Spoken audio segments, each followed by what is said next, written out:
I'm Danny Dyer, and this is the Real Football Factories.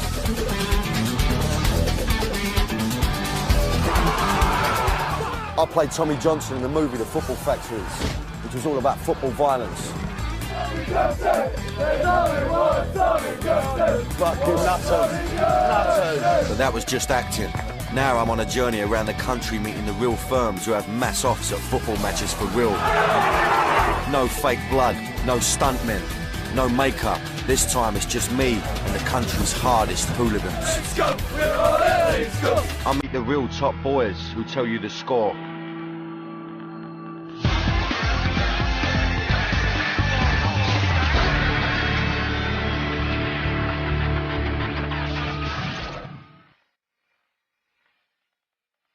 This week on the Real Football Factories, I've come to a place that's both beautiful and brutal. This is a country whose football fans are generally believed to be peace-loving whiskey drinkers who wear kilts. But I can tell you, the real story is very different. This is a country which is home to one of the world's most vicious, brutal and murderous rivalries. This is a land that's been a battleground for some of the most feared and fashionable football hooligans in Britain. Welcome to Scotland. There's nothing like having a proper row. There's just nothing can beat that. The adrenaline takes over and it's just like a red mist. You just see that mob and that's where you're heading. We've used petrol bombs, we've used CS gas, we've used clubs.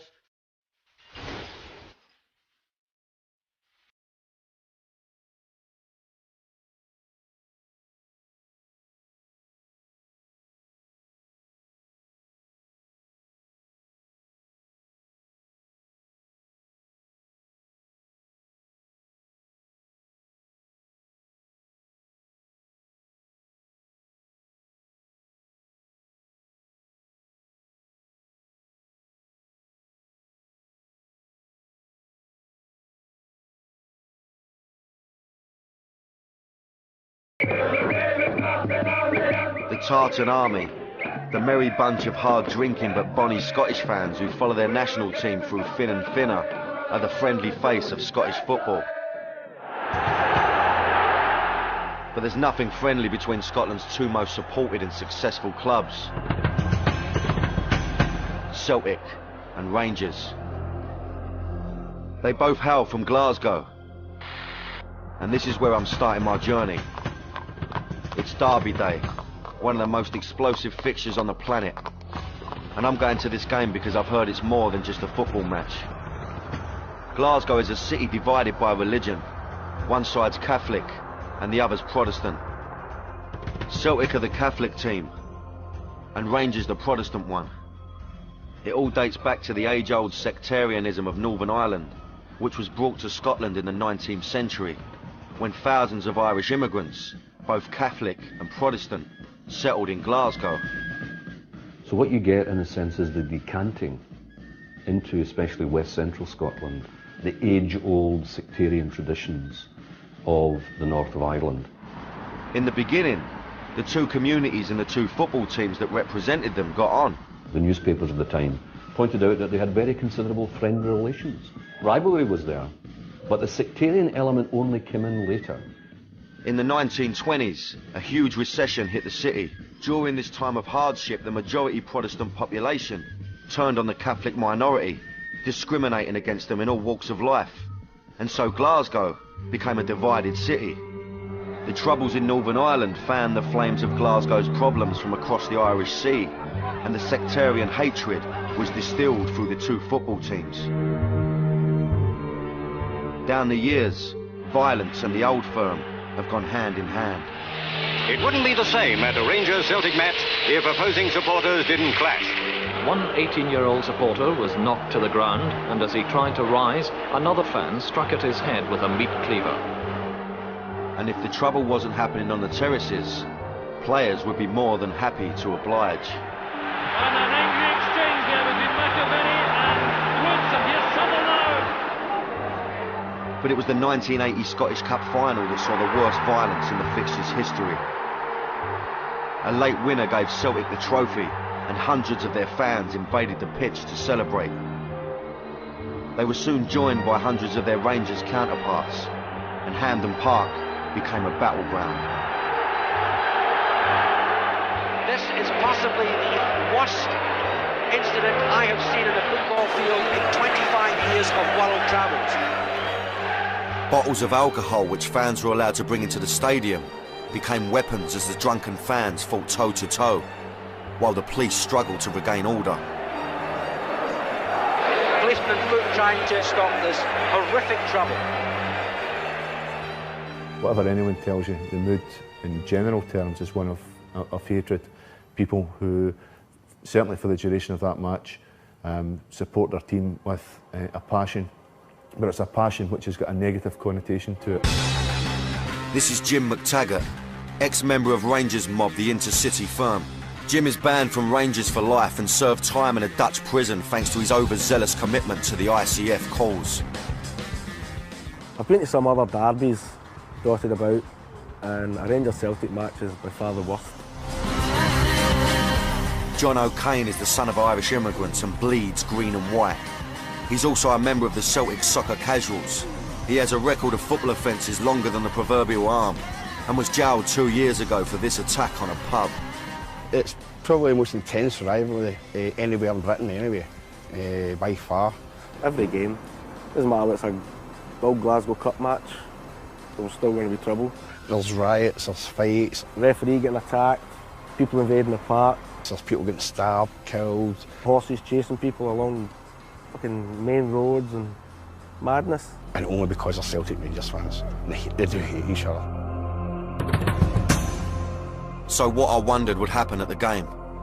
I'd come up to Glasgow to the Old Firm derby to get a taste of it for myself. I support a passionate club, West Ham. I understand what passion's about, but I mean, this is powerful, man. I tell you, this is powerful. You can smell the atmosphere. You get a taste of it. You can taste this tension. It's just, you know, it's really hard to explain. These are two clubs that despise each other. They absolutely, I mean, it's political, it's deep, and it's like they're so close. It's unbelievable.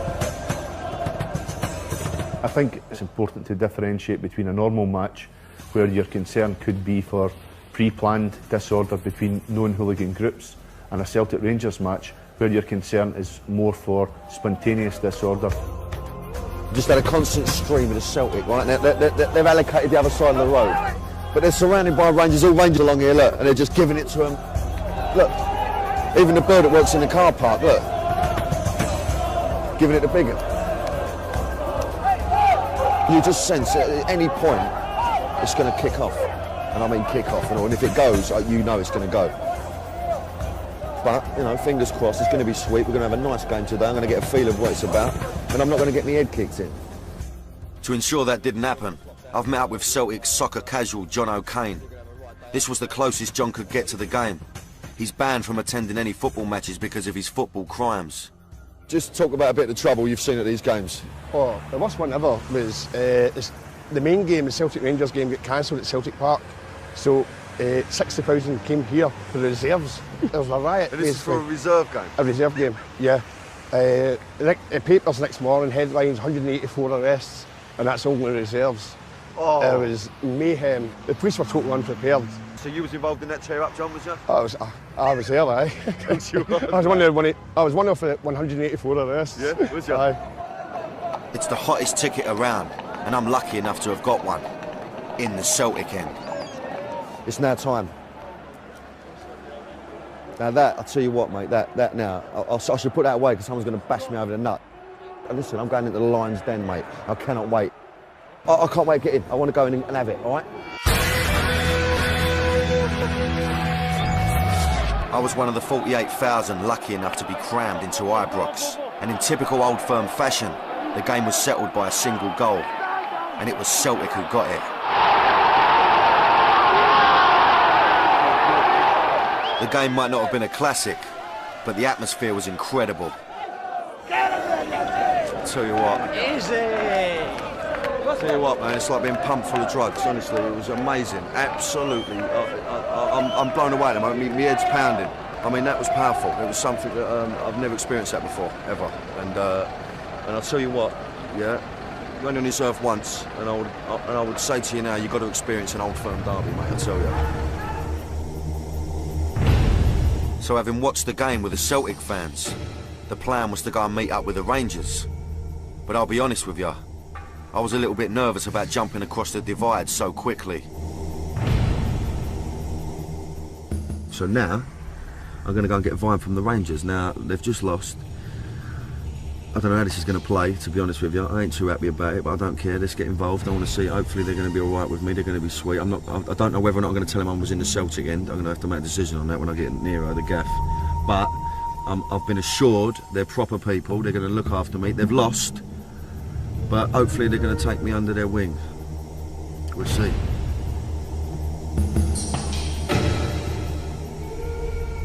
I was heading into Bridgeton, a tough and staunchly Protestant part of Glasgow. Here, everyone is a Rangers fan. Crossing the divide on Derby Day is not something you do lightly, but I was going to meet Jim McTaggart and the Rangers boys in one of the most hardcore Rangers boozers.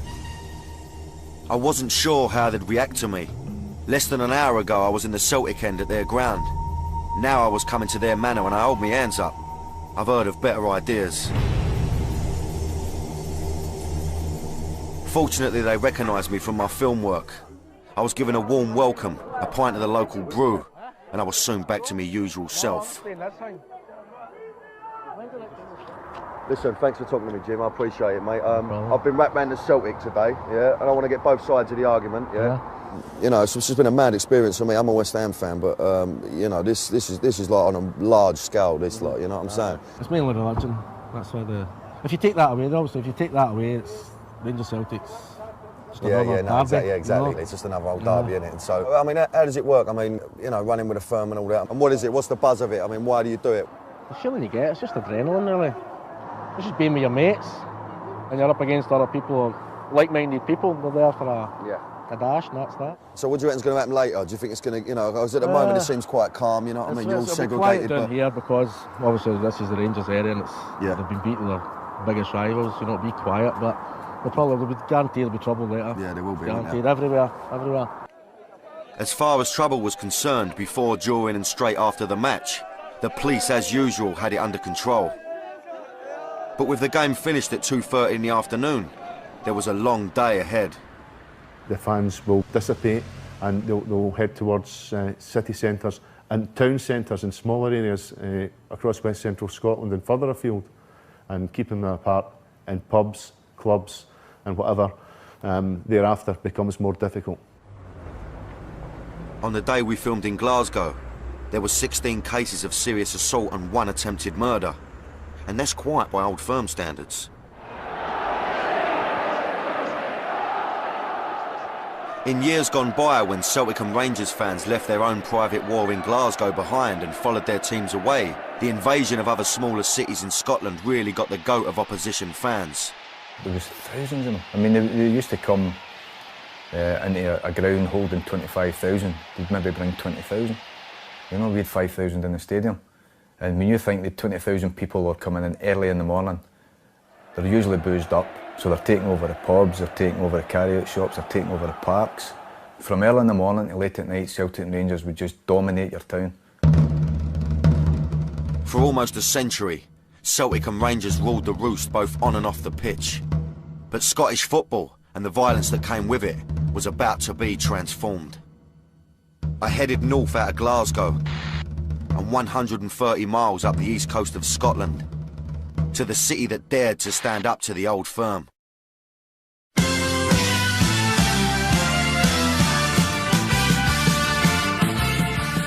In the 1980s, Aberdeen, more famous for farming than football, broke the Old Firm's dominance. They became kings of Scottish football, guided by the now legendary Sir Alex Ferguson. Fergie came up to us from St Mirren and took the bull by the horns and continued it to the greatest heights that we could have ever imagined. Aberdonians turned out in their thousands to welcome home Britain's team of the season. It's been a fortnight of heroics and hangovers in the Granite City. It was phenomenal to actually be a dominant force and actually be confident of going and beating on a regular basis Rangers and Celtic away was just heaven. Aberdeen was Britain's boomtown. In the 1970s, when North Sea oil was discovered offshore, it became the centre of Britain's new oil industry and one of the wealthiest cities in Britain, no longer a Scottish outpost. Aberdeen was the place to be.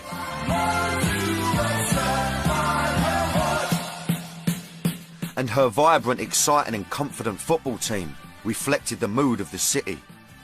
People were talking about Aberdeen on the park, and we wanted them to talk about Aberdeen off the park as well.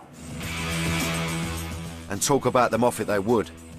As the team gained a reputation for great football, a section of their fans became famous for less glorious reasons. You may not think it to look at him today, but this man, Jay Allen, was one of the leading faces of Aberdeen's firm until he retired in 1986. As a teenager, he'd become fascinated by the violence he saw at football.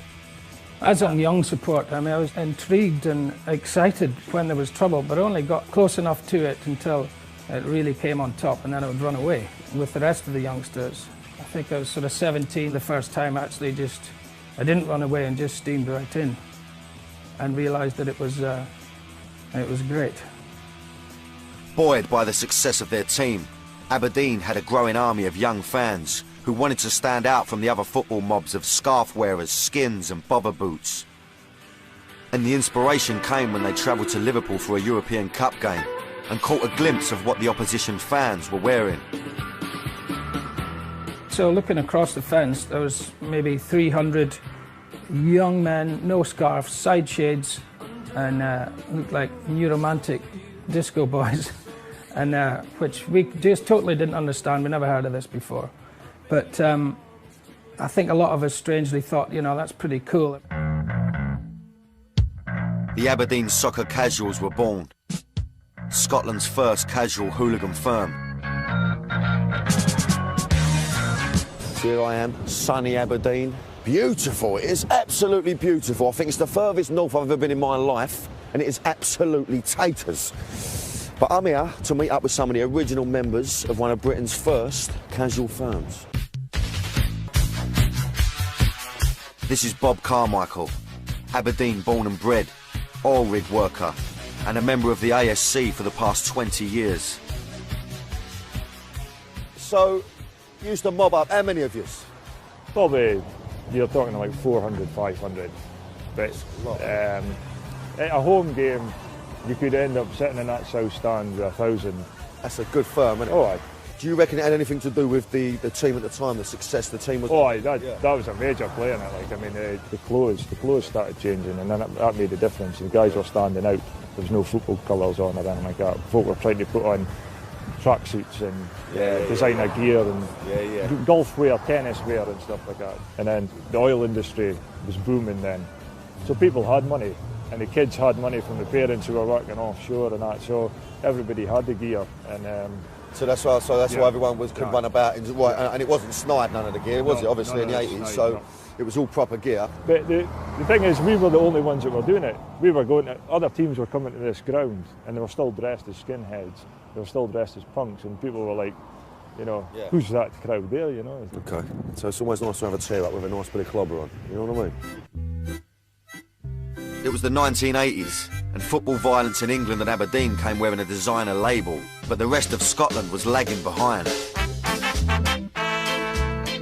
At other clubs such as Motherwell, the hooligan element was still into the traditional skinhead bobber boy look. Ex-Motherwell mob member Matt Johnson was one of them, and he didn't think the casuals looked up to much.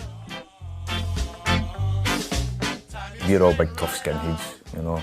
We looked at these guys with their big wedge haircuts and tight jeans, big white trainers, and we just said to ourselves, who are these puffs? We expected they would run, you know. The puffs were going to run. No, they fought back and they done well. So that was our first experience of the casuals. Not only could they fight, they could get away with it. Casual was a camouflage. You basically couldn't move in Motherwell for police if you were a skinhead. They would stop you for no reason, search you for no reason. That was about the time when everybody started saying to themselves, wait a minute, these guys are getting away with murder, solely because of the way they dress. And so Motherwell decided to go casual too. They were the first, after us, to turn trendy and actually arrive in Aberdeen station dressed. So, you know, that was quite exciting for us. We finally had another mob that were dressers and like-minded. Soon everyone was doing it. All the club firms decided to dress up for the ruck. You just couldn't believe how quickly things evolved and how many people actually jumped on the bandwagon kind of thing. And almost overnight, it became like an obsession. All the boys in Scotland wanted to get all the top designer gear, the best labels, the latest designs. So in order for them to look top dog north of the border, they had to go down south to London, where the streets ain't quite paved with gold, but the shops are filled with treasure.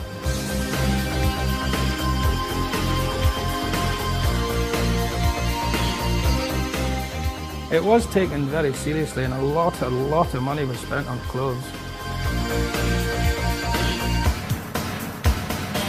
For working class guys to shell out maybe about half their wages on a tracksuit top was unbelievable. And it just went beyond all proportion.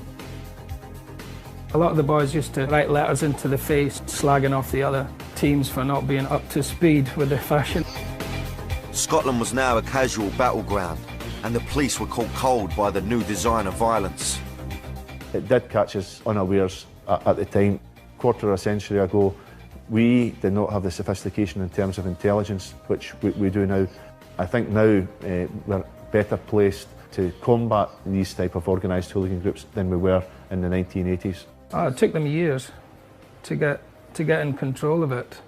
That's why the early years were so much fun, because they didn't have a clue what we were all about.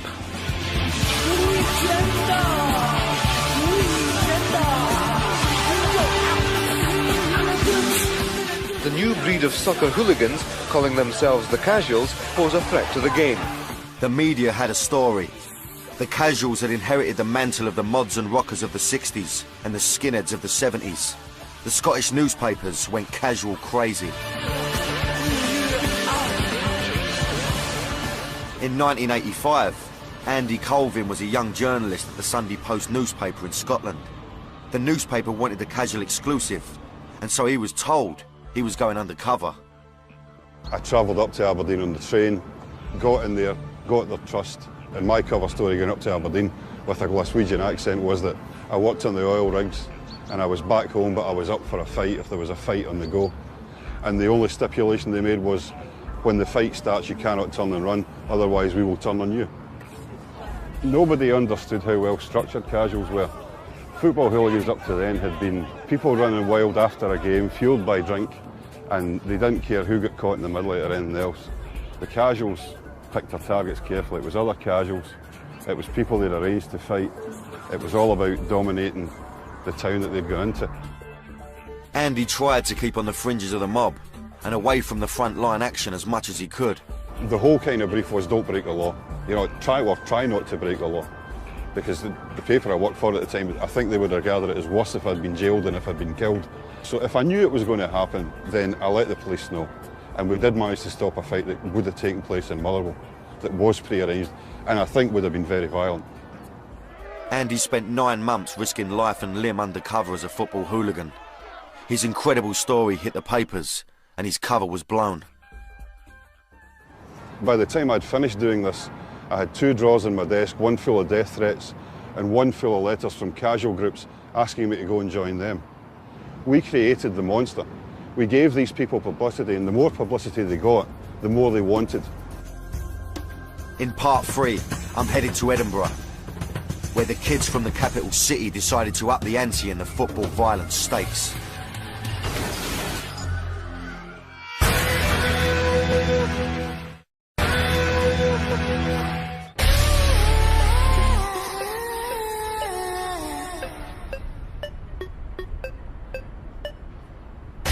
I'd been in Scotland for 4 days, and I'd heard some incredible stories from Glasgow and Aberdeen. But what about Edinburgh?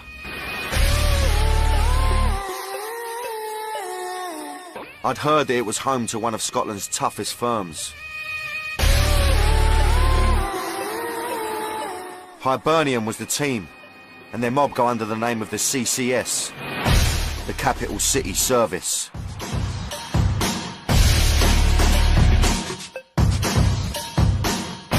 The Hibs crew started life when gangs from different parts of the city came together under the one banner.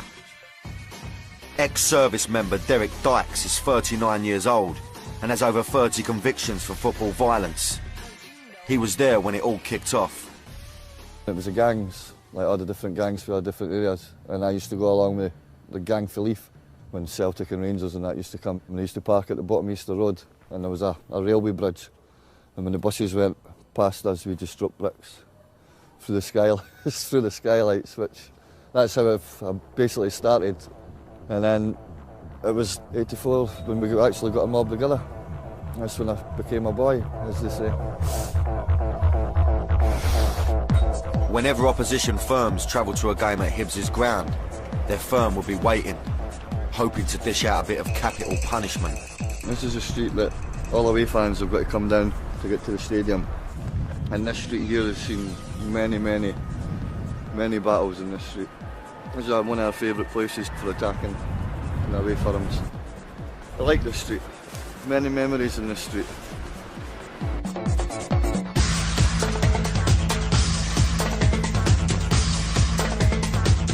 We would be basically holed up in that pub there, and if anybody ever came, this would be a perfect place for us to attack them from.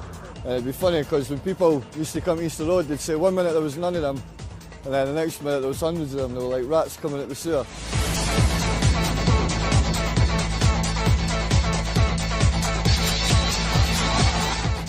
We'd hide up here in the bushes and that, and when the mob's coming along, we could come running down for there. We'd be hiding, it's quite a good spot. All that's important is getting your fight. Then after it, you'll sit and go, oh no, I shouldn't have done that. The adrenaline takes over and it's just like a red mist. You just see that mob and that's where you're heading. But now, for me now, I've stopped altogether, retired. There's the chairman. You get my bands. I was invited to meet a man who was not only one of the youngest members of the Hibs crew, but also one of Scotland's top young boxers. Goes around twice. It goes around twice, that is. That's a naughty dig. I must have been this size. Yeah, I was a skinny little kid, but I was a very good boxer, mate. At 14 I had won Scottish titles, Eastern Districts, boxed for Scotland and internationals. I was a very good boxer. The violence wasn't appealing to me. I was good at it. He was running the young Hibs firm at the tender age of 14. Most firms had a younger section, and Hibs' baby crew were the most notorious. I was one of the founding members of what you'd be known as the Hibs baby crew. Because we're the age of 13, 14, 15, we were obviously younger than the older Hibs were, which was the Capital City Service. So because it's been younger, it was like our older brothers and stuff. We didn't want to mess about with them or, so we formed our own mob. I mean, the oldest member was what, 15? 15, all school kids basically. We were all school kids when we used to go. And this really? We started in about 1983, on to 84, 85, and then by 16, 17, the sort of mobs amalgamated and came as one. But all just right game kids, you know what I mean? Of course it was, because we were full on it 24/7 every day. Do you know what I mean? It was our thing. Not just at football, the Hibs Blacklist baby crew had, mate, at one time I had like 200 young kids. I was 14 and I had been arrested up in Dundee, arrested at Ibrox. I'd been like 7 arrests. I was only 14 for violence at football. It doesn't take a genius to imagine what the Hibs mob were like. Tough, angry boys like Bradley who wanted to be the best firm in Scotland.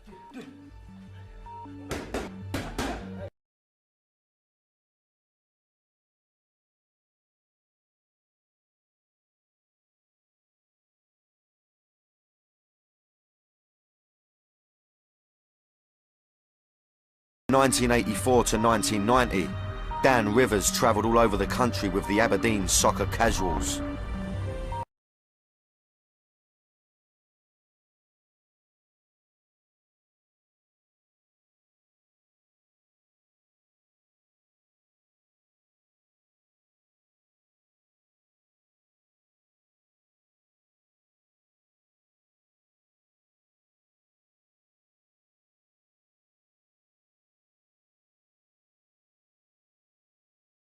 Death, Dan turned his back on casual life, but today he's back, reliving the journey into Edinburgh to face Hibs. They were the only people that really could come up against us to try and take the crown of Scotland's #1. It was our crown. But it's always a good battle. As the train ram full of Aberdeen got closer, the Hibs firm who were waiting for them would make sure everyone was up for the battle. Basically, you only wanted the best to be there, or the ones you can trust. They didn't like the look of somebody, or if they knew somebody wasn't brave enough, you wouldn't come with us. You would be told, you're not coming with us, and you'd be sent on your way. It was the same story back on the train.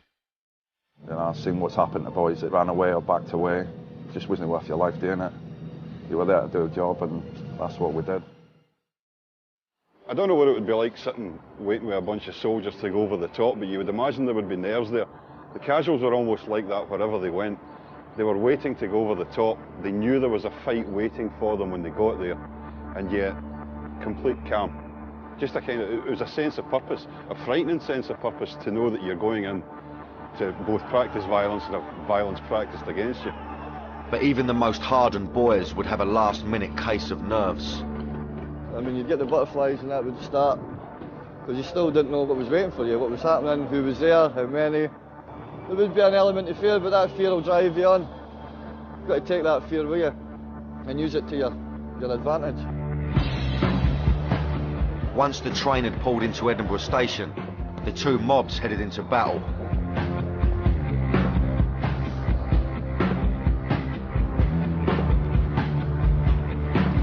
Went out of Waverley Station, got like 350, 400 boys with you. The bigger the mob, the better the buzz, you know. You're an army, ain't you? Just one unit. This is Aberdeen, this is your mob, this is it. Aberdeen would come up, and all you need to do is, as you see, just stand here, and you can see if they're coming up, and then one of our spotters could tell us exactly where they are, what way they were going, if they're going left or right. But this was a good place in the 80s for somebody to stand and watch them. On Easter Road, you sort of get a line come out, the boys are dancing about in the middle, the missiles are gone over. Like our top boys would go for it in the middle, their top boys would go for it in the middle, and then you just charge. As soon as the boys say, come on Aberdeen, you just went for it. As soon as the fight started, we would just keep fighting, basically. And there was no jumping in and out. Once you were in, until the police came and stopped it, or if they never came to it, come and stopped it until we ever ran. And that's when it would stop. But there was none of that chasing each other or anything like that. Whereas it was, once you were in, you were in. The firms may have been having fun, but in 1985 tragedy struck. A Hibs fan was almost killed during a battle with Aberdeen. It was a shame. It was a shame, because he basically got left. He was on one side of the road, we were on the other, and a lot of people did run that day. But that's the worst I've seen. He was badly injured, really bad. Some papers actually reported that he died, but he didn't. He's just in a bad way. After the Raymond Morrell, when they nearly kicked him to death, Aberdeen for us, that word even just saying Aberdeen for us was, we had to get revenge. And we did get revenge. Hibs' revenge came in the form of a weapon that was new to Scottish football violence. Aberdeen's mob were coming this way, into the train station, and as they were sort of turning the corner, we were all mobbed up over there, coming for that end, and it was just as busy as basically what it is now. And just at the bus stop, the petrol bomb got thrown. It landed about here. See the flames up in the air and the bottle smashed in the middle of the road. You know, I think that just stunned everybody to turning a corner really in football hooliganism. It was a buzz. It was a good buzz, but then we got the buzz more at seeing Aberdeen run. That was our buzz. Just a pity that we couldn't catch any of them. That was definitely a turning point. That petrol bomb incident, that was them saying, you're not fucking coming down here and doing it again. But that was more us taking over the #1 spot, because Aberdeen were the best at that point, and then after that we just continued, and every time we played Aberdeen, everybody would come out for Aberdeen. That was like our biggest game, biggest rivals was Aberdeen. Back in the gym, Bradley explained to me how the Morrell incident was a turning point for the Hibs firm. From that day on, the Hibs mob just went from strength to strength. Organisation came in big time. We were the most organised mob. Mobs were travelling all in the country with 200 and 300. We would take 120, because it'd be 120 good boys. What we would do is we would travel to their place first, before they could even got on a bus at 10 o'clock in the morning and come through.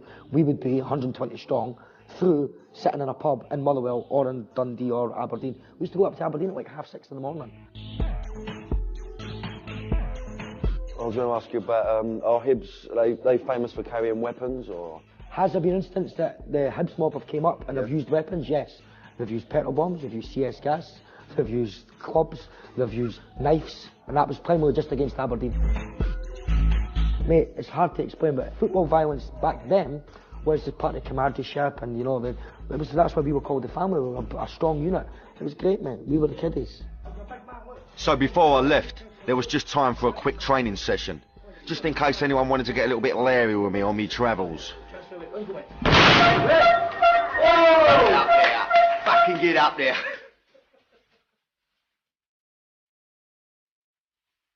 So far in Scotland, I'd seen the hatred in Glasgow between the old firm and discovered a more modern animosity with Aberdeen and Hibs. But what about the city whose two football clubs are closer together than any other two in Britain? I was going to Dundee, because what on earth happens when two rivals are literally on each other's doorsteps?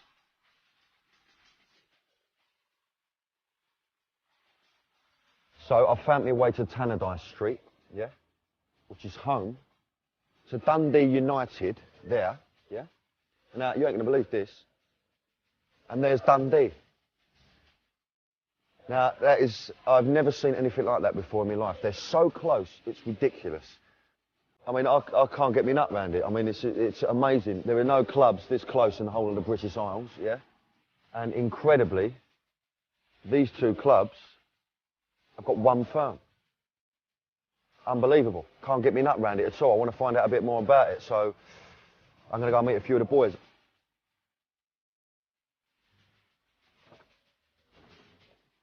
The Dundee utility crew are one of the most active firms in Scotland. So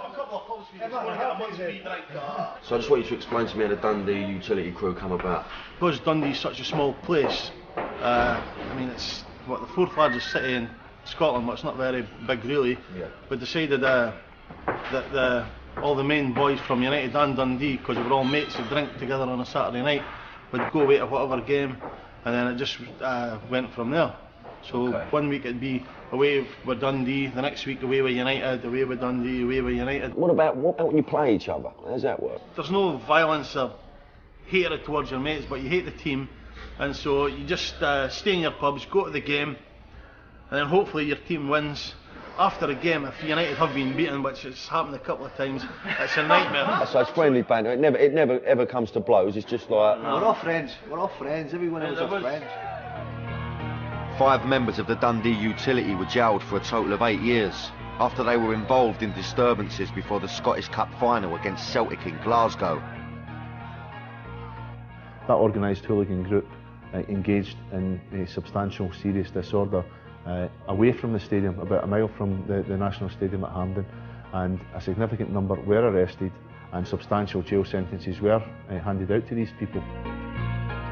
With the aid of CCTV, the police have managed to get the upper hand in the battle with football hooligans. They're totally on top of us. You cannot get a fight nowadays. No. You know what I mean? You'd have to be way organised, way up the top of some fucking hill, way up the top of Scotland to get a fight. Increased intelligence means the police know all about what everyone's up to in Scotland, as I was about to find out for myself. That evening I was planning on meeting some of the other utility crew and go to a game with them, but the police had other plans for me. My stay in Dundee was about to come to a premature end.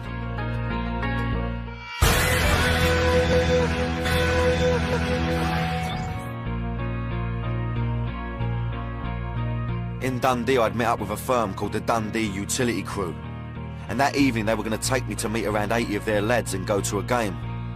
But I was in for a shock. The police contacted the production team and requested I didn't go to the match, fearing that my presence would increase the risk of trouble.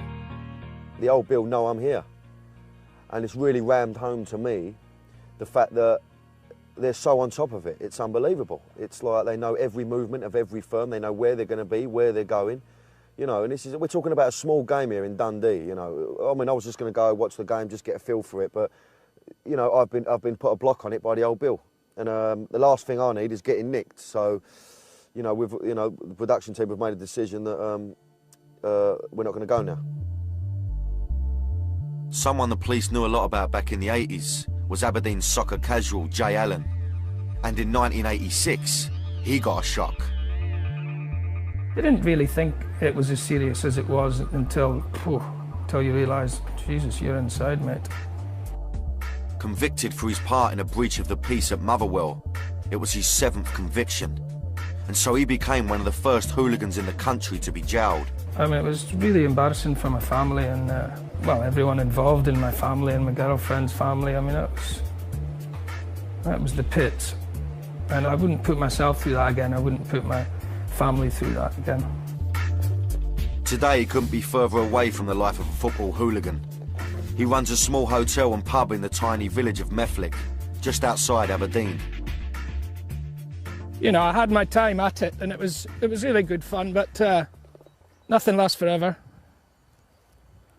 Really enjoy being part of village life and various village things. I'm a community councillor as well, running our toilets and helping with the old folks party and doing my fishing and shooting. Wonderful girlfriend. Beautiful son. So, yeah, it's pretty sound. Jay's experiences mean that unlike some people I've met, he wouldn't want his son following in his casual footsteps. I couldn't be too hard on him, could I, really? But I would be a bit disappointed and I would be a bit scared for him. I wouldn't want him to lose his teeth or his freedom. But for John O'Kane, walking away from a life of football violence is not so simple. Despite having recently got out of prison for football violence, he knows that he can never say never. So you officially retired now, John? Don't need to answer that. Yeah, you can say to yourself, yeah, that's me, I'm not going, I'm not getting involved. But it's a drug, it's an alcoholic. You can't say you're a non-drinker. Alcoholics are never non-drinkers. They're always alcoholics, regardless of when the last drink was. Football hooligans, regardless of when the last time they were involved, will always be football hooligans. On my Scottish travels, I've learned that while some things evolve and change, other things will always be the same. Like any rivalry linked to a centuries-old religious divide, Celtic and Rangers is a hatred that will never die. But organised football violence between firms in Scotland, on the huge scale that it once was, is now a thing of the past. Increased punishments for offences has been enough to stop most of the trouble. But despite this, for a select few, the thrill and the adrenaline rush of football violence remains irresistible no matter what the consequences. Anyway, I'm going to slip through the long grass, get back down south. I'll see you later.